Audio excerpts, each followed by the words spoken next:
I'm the sports editor for Washington State paper. So we cover like sports, or I cover sports and on like a local angle. And so I definitely want to get into like the time you're in DC and Georgetown, which was a couple of years. You were here for a bit. And so I definitely want to get into that. But let's just start off. I want to say congratulations on making the Olympics, on making the Olympic team. I guess when did that all kind of sink in?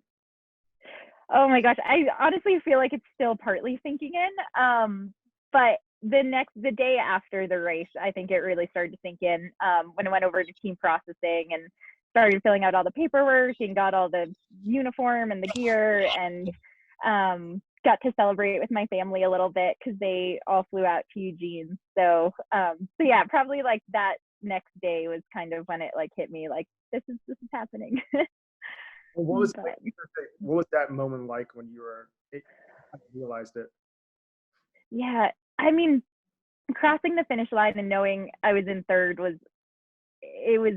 I like still am like kind of looking for the right word for it, but it was just like this like overwhelming feeling of like exhilaration at having like met this goal that just it was a big goal, you know, like it was a huge dream and I believed I could do it, but so many factors play into being top three and you never know if it is going to play out in the way that you dream it will. So it was so much joy and gratitude and a little bit of exhaustion from the heat and the emotions of it all. So crossing that line was just like totally overwhelming in the best way, minus the heat. But we watched like the race on YouTube. The announcer said like, and I do want once we watch it together, I definitely want to get your thoughts on just how everything unfolded. But 94 degrees on the track, that just blows my mind. But anyway, we'll get to that.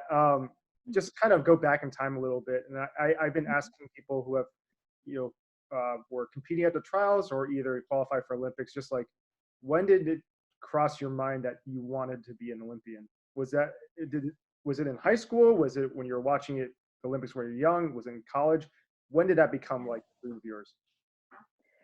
I would say it really like cemented in me in college.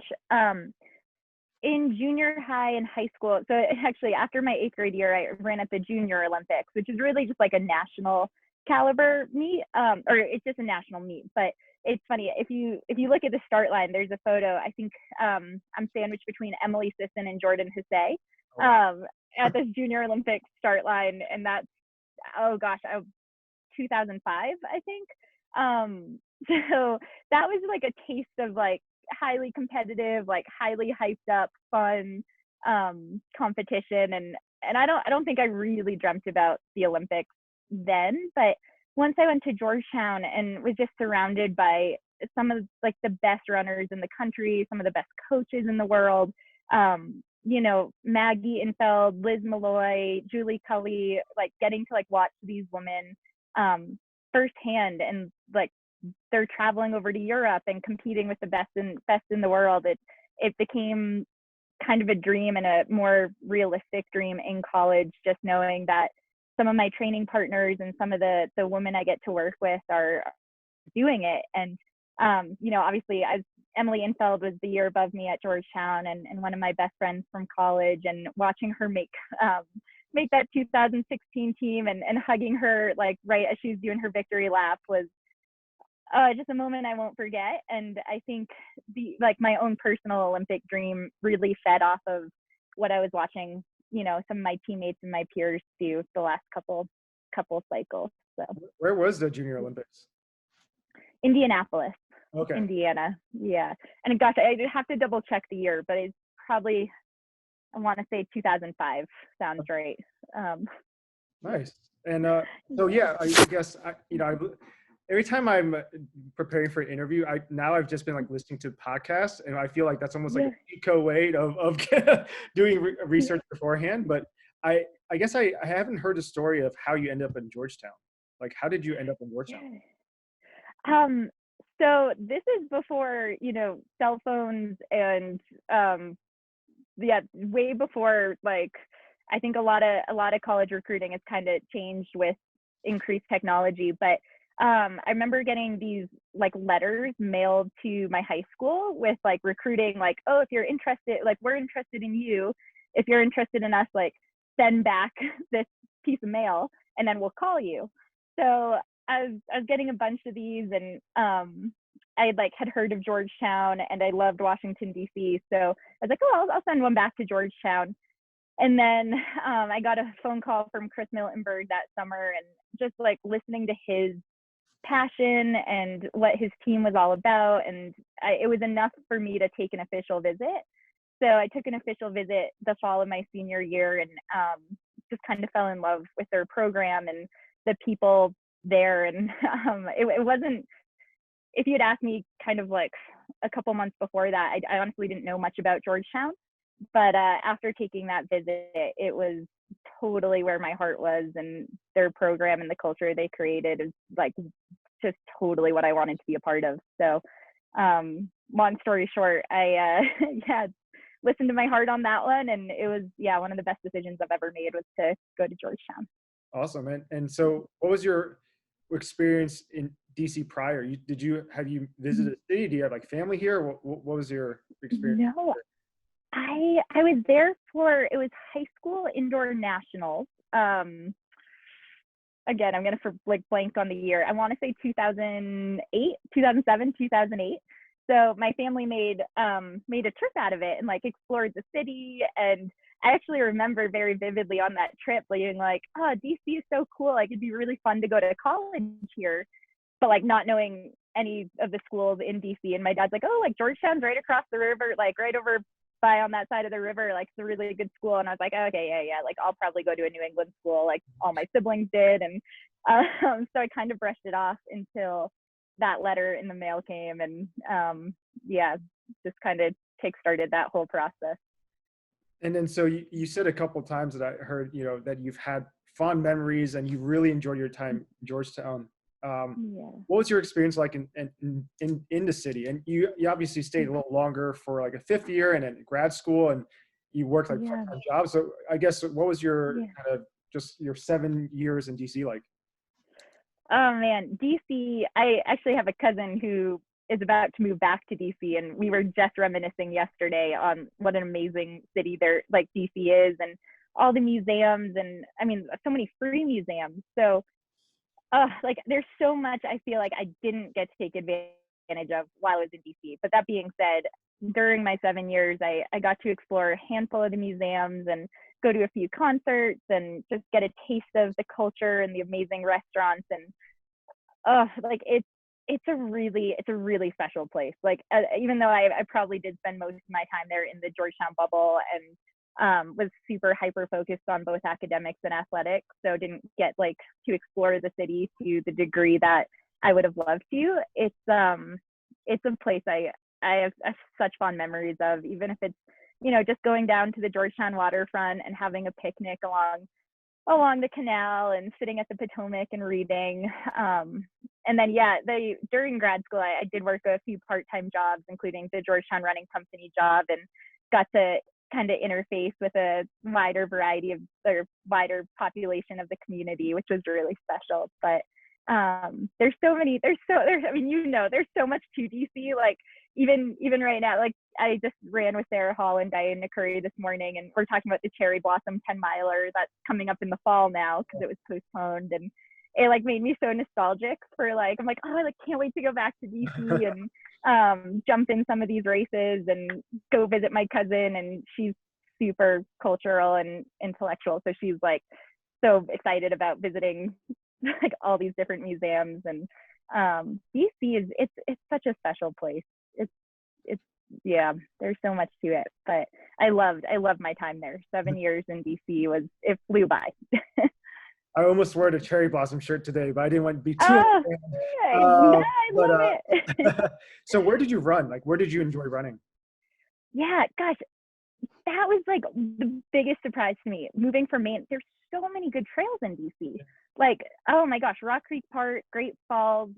We call them the Reservoir Trails, which like intersect Georgetown. It's a single track trail that goes for a couple miles and connects with Rock Creek Park. The towpath that goes pretty much all the way to Ohio was a big workout spot. Teddy Roosevelt Island would do a bunch of laps around that. And then, so yeah, it's kind of funny. I think everyone who's never really been to DC, like thinks that we probably like spent most of our time running on sidewalks and pavement. And I did all my easy runs on trails. Occasionally would do the Monument Loop just for like some tourist time. But for the most part, yeah, we would hit up some variety of those trails, especially the towpath, which is just flat. Yeah, and so I guess after you finish your 5th year, who did you train with? Yeah, so that was hard because a lot of that time I ended up training alone. I synced up with the Georgetown girls whenever I could, but the NCAA schedule and the professional schedule is just super, super different. So that was kind of the hard part of being in DC during those 2 years. Was I just did a lot of stuff on my own, and that was tough both from like a training standpoint and a mental standpoint. But it was nice still getting to interact with the team here and there and sync up with them when possible. So you mentioned you had a couple part-time jobs. What were they? So there's like, Yeah. I guess like after when you're in grad school, you're doing part-time jobs before you signed with Under Armour, correct? And so Yes. what were you doing during that time? Yeah, so there was a year, my 5th year of eligibility, I was in grad school and was working at the running store, nannying, dog sitting, doing lab data. I was entering lab data, just kind of like mindless computer work for a professor. And then tutoring. Tutoring was a big time, or one of probably the most time consuming jobs, but awesome at the same time because I loved the person I was working with. And but yeah, so I was kind of doing all these hodgepodge little like running store, tutoring, lab data, dog sitting, and babysitting. And then after that first year of grad school was my second year of grad school, and I was doing the same thing, but no longer running for Georgetown. And there was like a 10-month period where I wasn't with Georgetown and wasn't with Under Armour. So I was working all these jobs to like really kind of make all my financial ends meet, which, but yeah, so living paycheck to paycheck during that time, because you know how expensive DC is. Where was the running store? Which running store? It's the one right by Georgetown. It's on M Street and I forget the intersect, but M Street. Yeah, right on the corner, right next to Georgetown. And that's how you. Georgetown. And then I heard on like Lindsay's podcast that's where like an Under Armour rep like met you.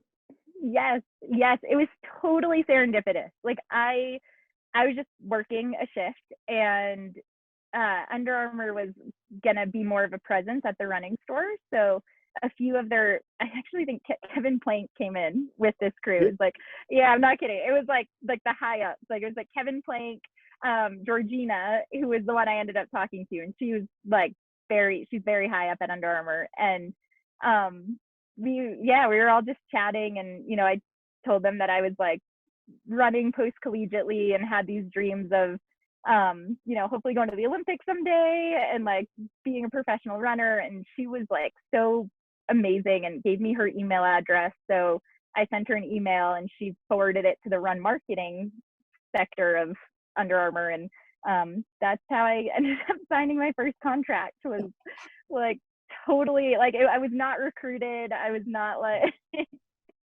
so yeah, kind of like initiated it myself, and felt so lucky that that they decided to support me. And that first contract was super, super small, but it was like, to me, it was the best thing. Like I couldn't believe I was, you know, getting free gear and making a little bit of money from running. So one moment you were fitting shoes, and then like the next moment you were meeting people that were going to get you your sponsorship. Yeah. And then like a week later, I was like on my first photo shoot, and I was like, what is happening? Like, this is crazy. You like, was Kevin Plank just there was he there to like get shoes? What was he doing there?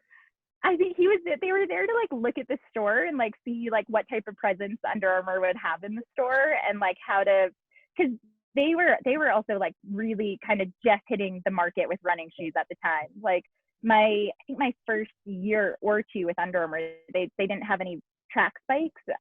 So they were like just kind of hitting the running scene back then, and we're coming into the store to just kind of like, yeah, see what type of presence and how to navigate that space that they were moving into.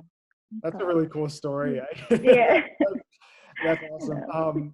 And yeah, just like, I guess, fast forwarding a little bit, you know, you were 800, 1500 miler in college, and now so in 2016 you ran, you reached the semis for was it 1500 for the Olympic trials? Yeah. And so I guess I read on one of your Instagram posts that was a for you a pretty disappointing result. I guess how did that race, or how did that experience motivate you since then, the next 5 years?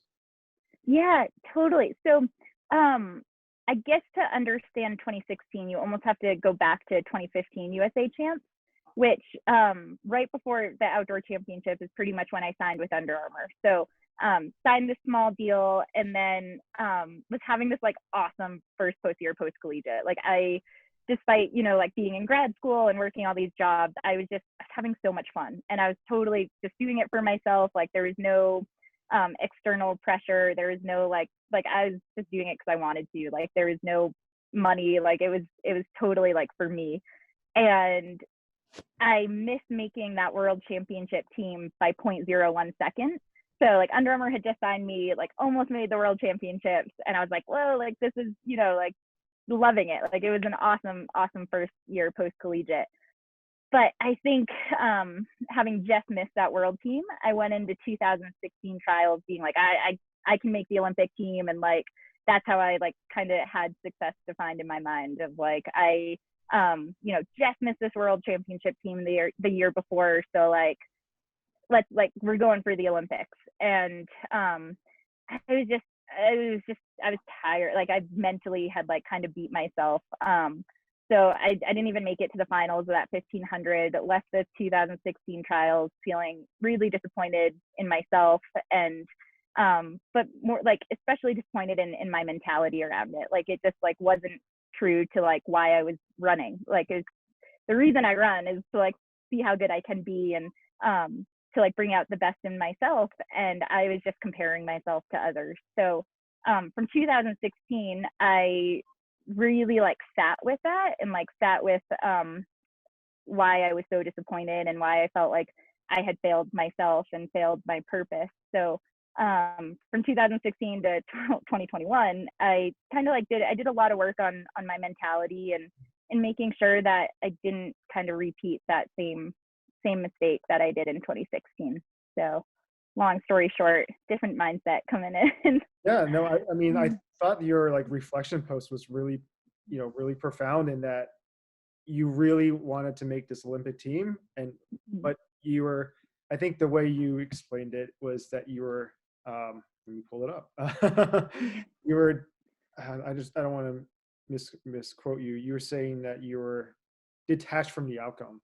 So how did you come to that mentality? How did you get to that mind space? Yeah, I think it's been a process through 5 years, you know, and like I wouldn't say like, oh, I just had an epiphany and it's all been like easy and like lighthearted. Like even before like the weeks leading in, like my partner who's my coach, Mike, and I like really like made sure that we were like focusing and like spending our mental energy on the things that like we wanted to and that were like true to us, which again is like, hey, like, you know, first through third or fourth through last, like we're going to be really proud of the way that we showed up in this race, the way that we ran this race. And no matter what, like that result is, like, we're going to feel like it was a success because as long as we gave our best effort. And so like, it's been a practice through 5 years, but then even like, there's been points where I like need reminders or like need to be like recentered on my version of success and my purpose. And I'm lucky to be like surrounded by an amazing support system that also values that and like can help me recenter when I do get caught up in the hype of the trials, or, you know, because it is like I totally wanted to make this Olympic team, and would be lying if I was like, oh, I didn't care. It's like, oh no, I cared a lot, but I also like wanted to make sure that like the things I was focusing on were and like the things I could control and true to myself. So between Mike and my family, like I felt like I could run really free because I knew that they also knew what I was doing, and they loved me no matter what the outcome is, which is really liberating to like not feel like your value is on something extraneous like that. Yeah, I mean, how much of a role did running free and being detached from that play in a role in your success and making the Olympic team?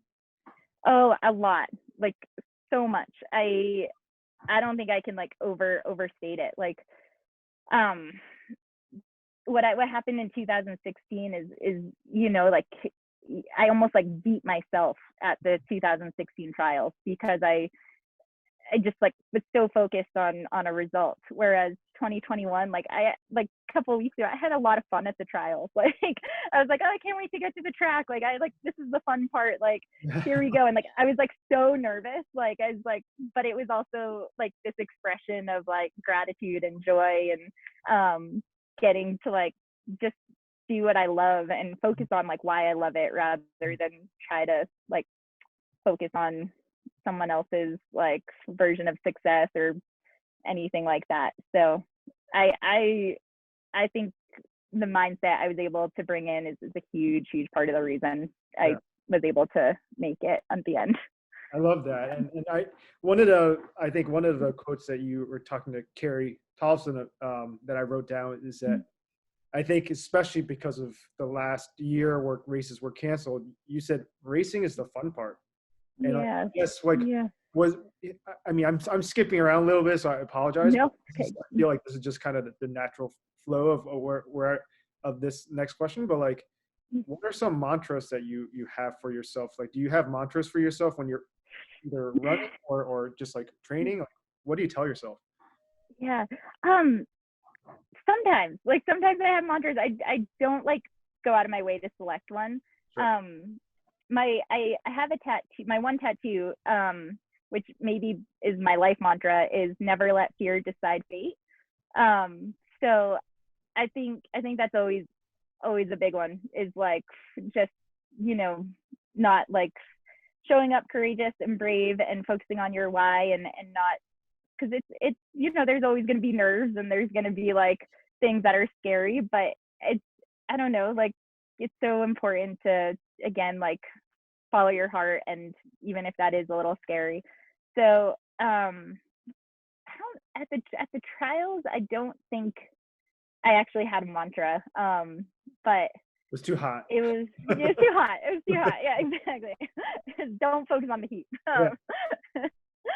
But yeah, there's I don't know, runner. There's a lot of great mantras that have helped me along the way, and I'm kind of blanking on them. But, where did the tattoo phrase come from? Was that something you read somewhere?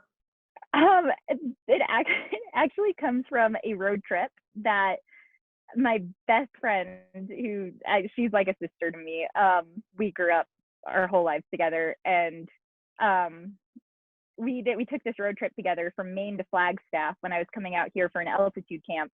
That was, oh gosh, back in 2015, I think, summer of 2015. And there was a song that we kind of got stuck on the road trip, and there's a line in it that was "Never let your fear decide your fate." It goes back to yeah, anyways, I could like almost repeat the whole song, so we listened to it like 1,000 times on this road trip. And we were just like having such a good time and joking around, and we're like, oh, if we ever get tattoos, like it'll be "Never let your fear decide your fate." So I got mine. She still hasn't got hers. God, what? Yeah. But I feel like that's actually, like, that saying has been really true to how I've like lived my life and kind of made decisions even way before 2015. So it felt really fitting. If you don't mind me asking, where is it? Yeah. It's on my right upper hip. Okay. Yeah. You can pretty much only see it when I'm like wearing racing buns or a bathing suit. Gotcha. And I guess I actually I interviewed Josette Norris before the trials, And you know, I've been asking people this, but like, I think there's some athletes where, you know, they were so fit in 2019 that 2020 was going to be their year. And then there's maybe runners like Josette, which because things were delayed a year, she had this massive breakout in 2020. Which side of the spectrum? I mean, I think I know the answer, but how did the pandemic help you? Yeah, you know, it's a little hard to say because in 2019 I was coming off my first world championship team experience, so I felt really fit. Like, it kind of had a breakout. Well, I don't know if it's a breakout year. It kind of have been like very linear in my progression, but mentally, like, was like pretty confident going into 2020. I was like, okay, made my world championships year, made a world championship team, learned a lot from that experience, and now like was really, you know, kind of using that momentum going into 2020. That being said, I think when it got postponed, like, it was sad because you like had thought about it so much. I had thought about it so much since 2016. But I was also like, okay, like I can use another year to like work on some weaknesses and get stronger physically and mentally. So I think I would have been in contention in 2020. But I also think having the extra year was beneficial for me, and I did get stronger from a physical and mental standpoint throughout the pandemic. So I don't know if using the word grateful is the right word, because I would never wish the pandemic on this world ever, but I think I'm grateful that I was able to kind of like focus on my controls and use it for my benefit, and yeah, just show up feeling ready. And what were some of kind of I know you were injured for part of it, but what were some of the biggest challenges during the pandemic as a professional runner? What was the biggest challenge for you?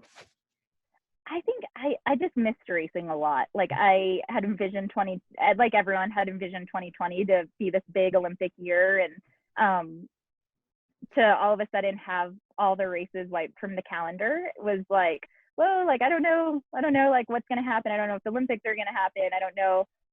So there's just all this uncertainty, and I felt like, you know, the most fun part of the job was taken away. But yeah, I think that was probably like, in terms of like, oh man, that's tough to like not know. But at the same time, everyone's going through that, you know, like nobody was going to the Olympics in 2020, and there's very few race opportunities. So I think it was a great practice in letting go. Like, I love Buddhist philosophy, so to like really get to like practice the art of letting go and being detached from everything is like, it was yeah, it was a good practice. It was good practice for that. So. I love the psychology and kind of the mental aspect, and I could probably talk about that stuff for a long time, but I won't do that to you. On No. like, yeah, I guess you know, what races did you? I obviously you ran the 10K, and Yeah. I think did you finish behind Josette? Is that I guess in that race? In the 10K? Was it a So 10K? Okay. I'm getting it mixed up. I guess, like, how many races did you do, like, in the lead up to the trials this year? Like, how many? Yes. So dude, that's awesome. First, I like want to. It's been so fun racing her and like watching her progression through this, because I never met her at we didn't overlap at Georgetown, but I've been like cheering her career on, and then to like watch her break out on this professional scene this year was like, she's awesome. Like, she's gonna do big. She's already doing big things, but yeah. So rewinding, I got injured during the summer of 2020, and that was really tough too, because yeah, never mind not racing, then not being able to run for a few months. I was like, oh, this is like not fun at all. So there's like started to be some small track meets popping up, and I didn't get to jump in any of those because I was working through this injury. But early December of 2020, there was a 10K, and a lot of women were doing it. So like we felt like we were like, oh man, like, you know, had like this short but really good build up, and all during the injury I was cross training a lot. So I knew I was like, there was a lot of fitness there. We like had gotten a few weeks of really good workouts in, but didn't really know where my 10K debut would stack up. But that went really well. So I won that race, and Okay. I think it was a top 10. Yep. I think it was like 10th fastest time ever by an American. I'm not really sure actually, but yeah, so my 10K debut went really well, and we're like, oh wow, like we should definitely do this at the Olympic trials. So that was pretty much the only, from like February of 2020 through 2020, that was my only race. Gotcha. And then Josette and I got to like overlap a lot at the beginning of this year. So we both did Camel City. I ran the 3K and won that, and then like 40 minutes later raced Josette in the mile, and I just beat her by a little bit. But then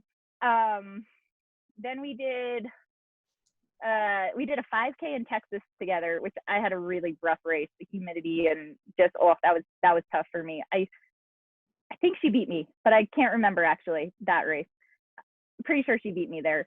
And then in outdoors, or well, I guess that's still outdoors, but then we did a 1500 at Drake together, and she got me. Like she outkicked me, I think, in the last 30 meters. And then we did another 5K together, and again outkicked me like the last 50 meters. So we've like probably from the beginning of this year, between Camel City, Texas, Iowa, and California, we've raced each other 4 times in 2021, and we've just been going back and forth and like super close, and she's got that killer kick. So so we've had a lot of fun just kind of pushing each other these last couple months, and it's been fun watching her break out. What's your favorite distance now? Because you started off as like in college, 800, 1500, like mid distance. Now you're kind of in that 5K, 10K. But like, what's your favorite distance then? Oh, that's hard. Geez. I don't know. I love 15.5. At the trials, the 10K was only my second 10K, so I still feel like I'm really learning that event. But I enjoyed the 10K at the trials and at Sound Running. So I love all 3. I'm like really excited to do more 10Ks and kind of learn that event better.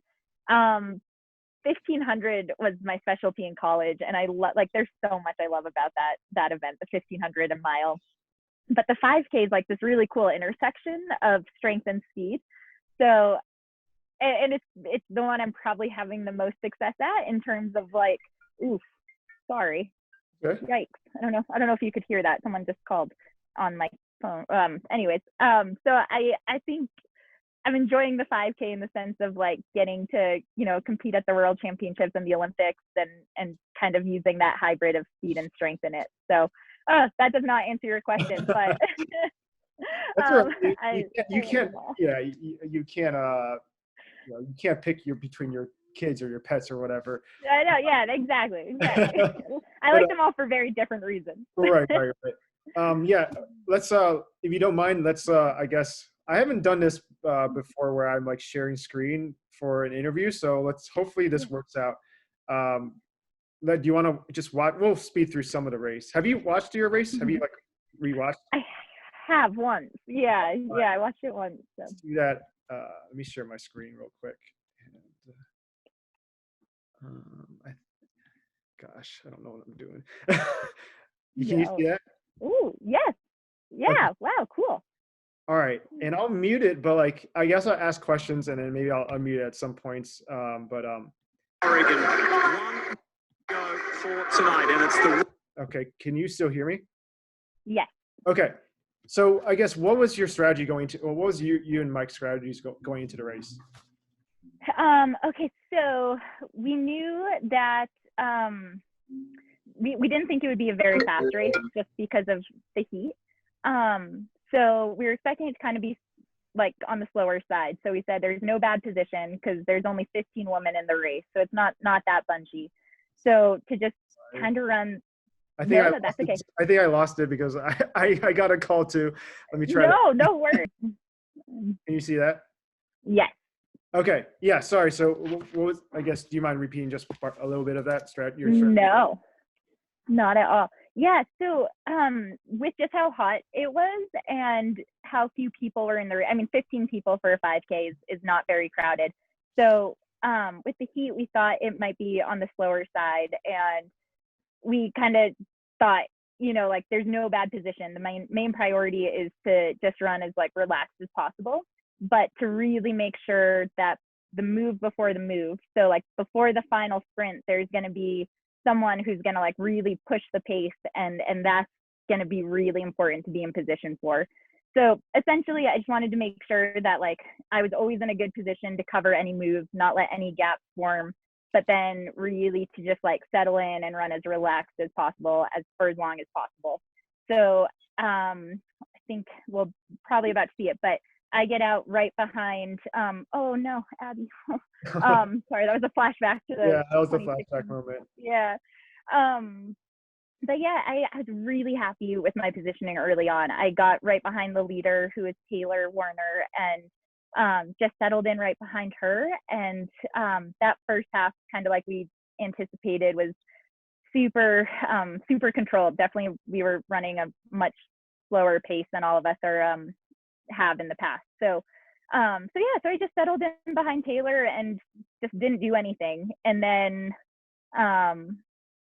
yeah, this is fun. I actually haven't watched this in a bit, but yeah, the whole first half was kind of like in a way just going to sleep and like not expending any physical, or saving all my physical and emotional energy for those later laps where it was gonna get really fast and grindy. So how bad? I mean, so the announcer said it was 94 degrees. How bad did it feel down there?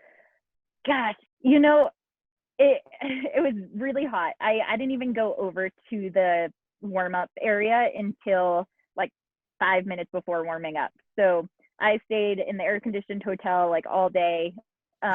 Mike was great about researching, you know, how to keep your core body temperature like cool and optimized for a race in this type of heat. So I'd actually done a little bit of sauna training the weeks leading into the trials because we knew it might be on the hotter side. And then I had an ice vest, and gosh, like you like most of these women had ice vests. We're putting ice cubes down their uniforms, so just keeping that core body temperature cool. So when the race came, to be honest, I did not pay any attention to the heat. Like I just didn't give it any mental space. But when I crossed the finish line, I definitely had some heat exhaustion because I was like, whoa, like got a little like lightheaded, like needed some water like as soon as possible. I like lowered myself to the track so I didn't faint. But during the race, I think I don't remember paying much attention to it or feeling it too badly. So fortunate in that case because it was hot. it was definitely hot. How do you do sauna training as a runner? So there's like a whole USOPC, like an Olympic protocol for sauna training. And Doha, when I ran in Doha, I didn't do any heat training, and I think that was tough. So this time around, just did like only like probably 4 sessions total of like 10 to 30 minutes in the sauna, and just like let your body like kind of adapt to that type of heat and humidity. And then did a few of my shakeout runs wearing like lots of layers of clothing. And you know, Flagstaff was having a lot of heat the week leading into the trials as well. So was doing like a 4-mile shakeout run wearing like winter weather clothing, Really? Which is pretty like terrible. Like yeah. Wow. Tights and jacket, and yeah, it was really miserable. So it kind of made this probably feel a little easier mentally because I'm like, oh, at least I'm like not wearing all those clothes. So yeah, there's definitely some preparation both physically and mentally for the heat that I paid attention to the weeks leading in. And where is this race now? So you're like second? Are you right behind? Yes. Okay. Yep, right behind Taylor, and I think she led for probably about half the race, maybe a little longer. But yeah, I think we're all just kind of conserving as much energy as possible at this point in the race. Is this where you wanted to be? Is that where you like? I was really happy with this position. I mean, we had talked about, there's not really a bad position at this point in the race, as long as it's running slow and as long as, you're paying attention to any movement that might happen. Actually, if you will watch, but I get swallowed up at some point and kind of like people come around me and I'm more like in the middle of the pack. So even when that happened, I was like, okay, there's still plenty of time in the race, like stay relaxed, but make sure I like got back to the outside so I could cover any moves that were about to be made in that second half of the race. But this first part, I think, was just all about, running as relaxed as possible. But I was happy to be in second. So then I was just like, oh, I'm in a great position already. I don't have to do anything. How was the confidence heading into this particular race? Like, were you trying to go for the win, or were you like feeling that top three was, you're definitely in contention? What was your confidence level heading into this? Yeah. I was really happy with my training leading into this, and I felt super fit all the races I did. Running 14:52 in the 5K the month before and feeling like that was pretty controlled effort.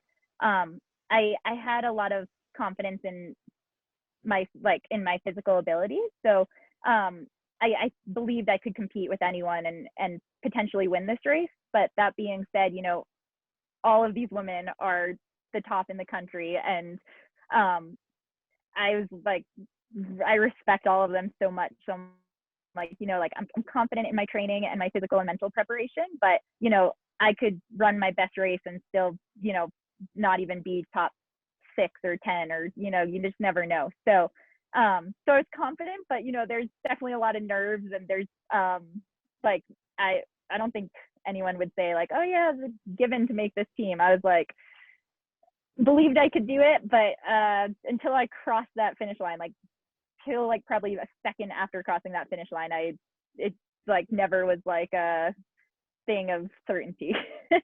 You look relaxed. I feel like you definitely exuded a a calm confidence. I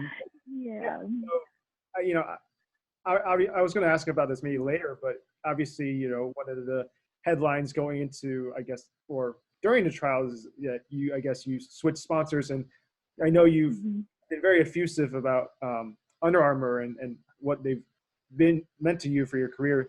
I guess, what was that switch like? How did that even happen? Like, how do you go through something like that so close to the trials? Yeah, it was a little stressful, to be honest, because it was like up until it was even like happening at the trials, but probably about 2 months before the trials, my agent and Under Armour were like having some conversations about the shifts in footwear and these super spikes that are kind of making a noticeable difference in performances on the track. And like a lot of us who were with Under Armour, have been working for this moment for a while, and they were really gracious in like knowing that we didn't have our own version of a super spike yet. So they totally like there was a lot of conversations, but they kind of gave us the option to either freeze our contracts and wear whatever we wanted to wear and run unattached, or to be free agents and to sign with another company if we thought that was in our best interest. So my agent kind of went to some companies, and all these talks were happening literally like the week going into the trial. So I was just trying to see everything as like a silver lining of like, like it's all positive, and I'm gonna run with confidence. And was super, super grateful that Hoka sent me some spikes a couple weeks before the trials, and I really liked them. So to get to partner with them and to have that come out for the trials was really special, and just a really positive thing, and not something I predicted by any means, but just a little bit of a chaotic whirlwind leading in. But We're still finalizing like during the trials?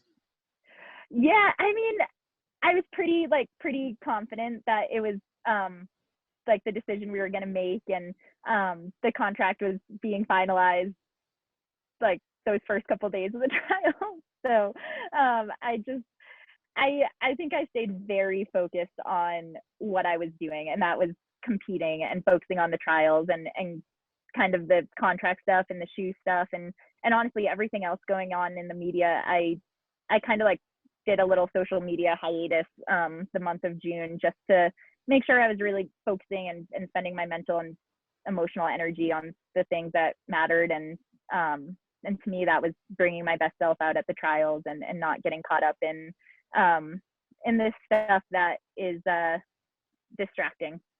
And it looks like there's 5 laps to go, and you're like you said, you're kind of in that front pack. I mean, it's still bunched together because I think people are conserve their energy. But I guess, where are you now? Yeah, so this is when I got swallowed up. I am not even in the screen. I'm somewhere in the middle / back, and here I come. So I made my way to the outside, so I'm running in the middle of lane 2 now. But yeah, when that happened, I was like, oh, okay, that's not ideal. Like I'd rather have stayed right in the front, but I also did not panic because there's still 5 laps left in the race. So I knew I could like have time to get myself out of that pack. And when Elise and Carissa kind of made that move to like make the pace a lot faster, I was on the outside and able to cover that move and kind of tuck in and follow them and let them pull me. And that's I didn't realize kind of those last three laps / 1K, a big gap formed, and it was really just Carissa, Elise, Abby, and I that detached ourselves from the rest of the race coming up. So yeah, it was kind of I was very, very focused on myself in this race, not so much what other people were doing. Or I mean, more so in the sense of like focused on like the things that like following the people I wanted to follow and what was going on with my race plan, and not so much what's going on behind me or around me. But oh yeah, so this is, I don't know how many laps to go, but this is kind of right when Elise and Carissa make the move that ends up separating or stringing out the race a lot. Yeah, it looks like you moved your way up Yes. from like that kind of being swallowed up, and now you're just slowly your way up to like the front.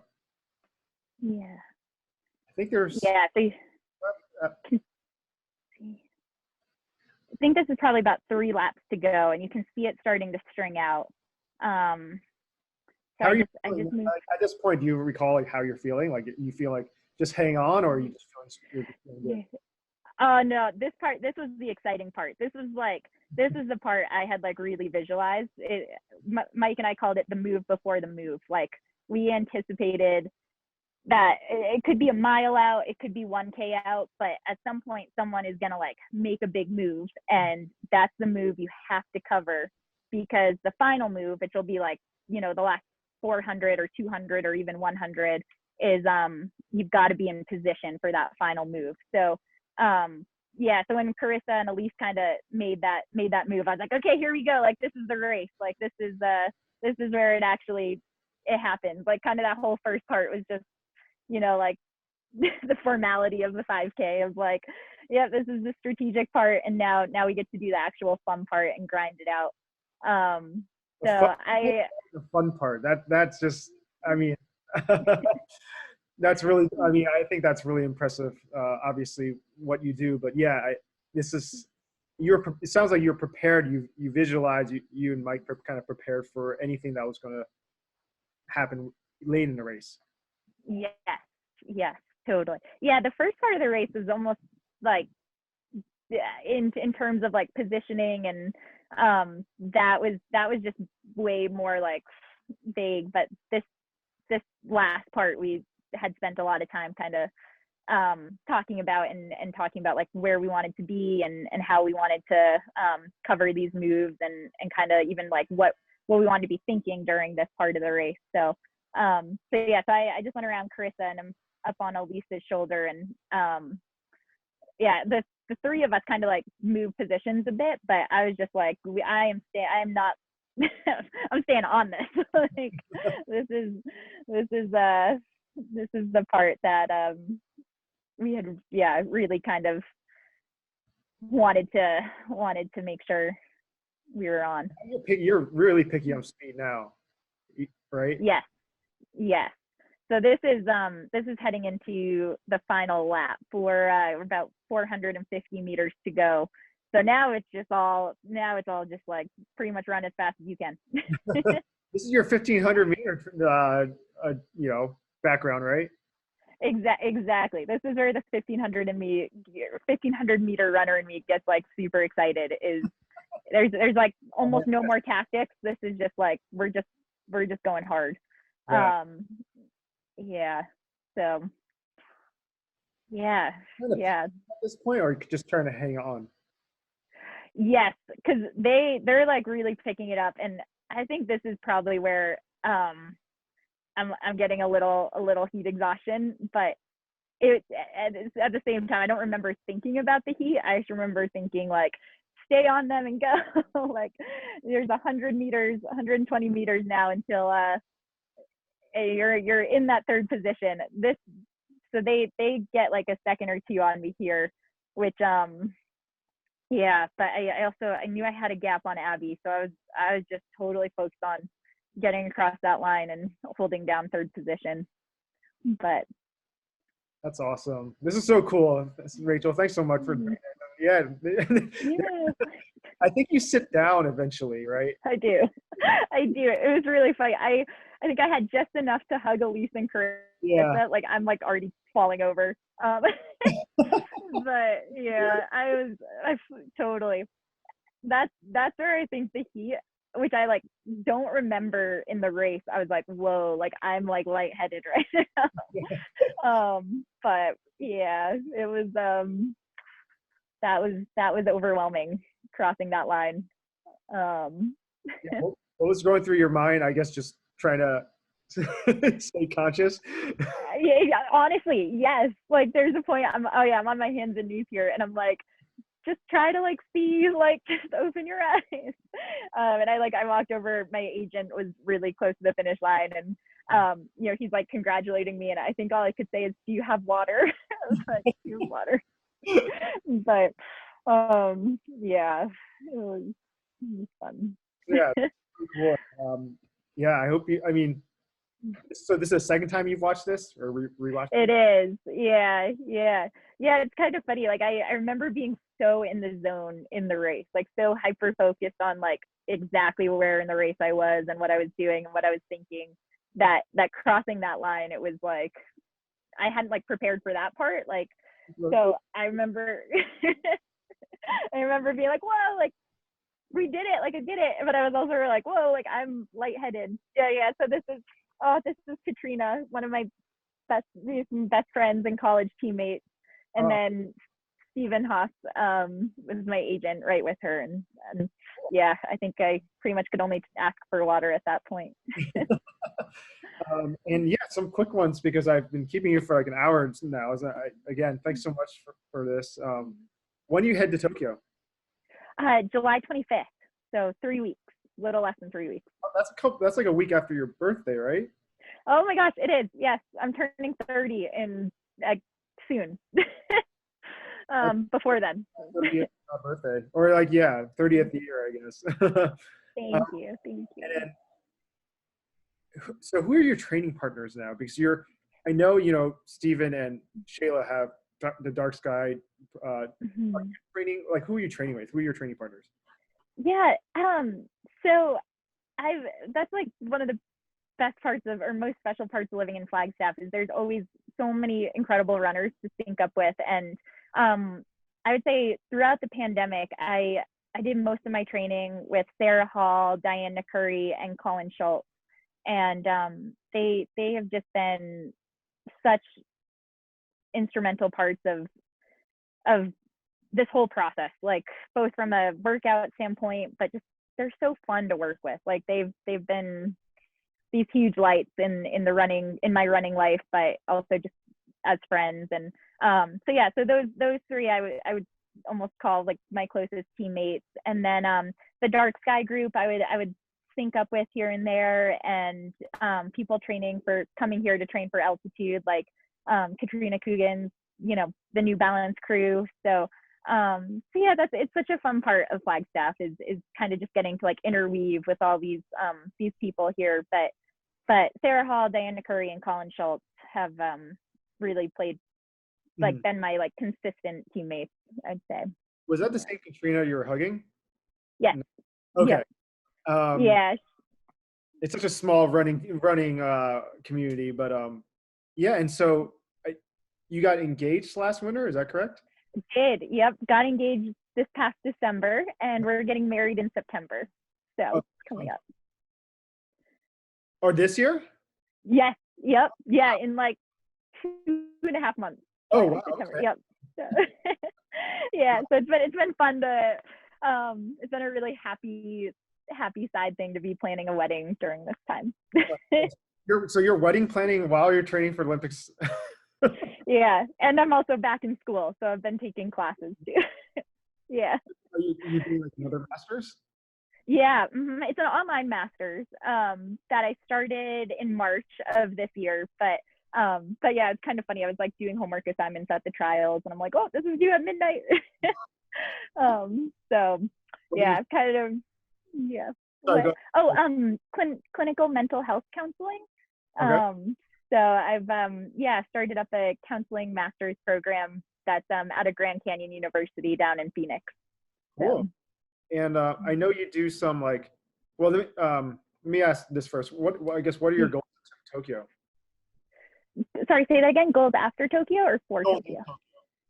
Goals in Tokyo. Oh man, I obviously just want to compete to the best of my abilities and represent Team USA really well.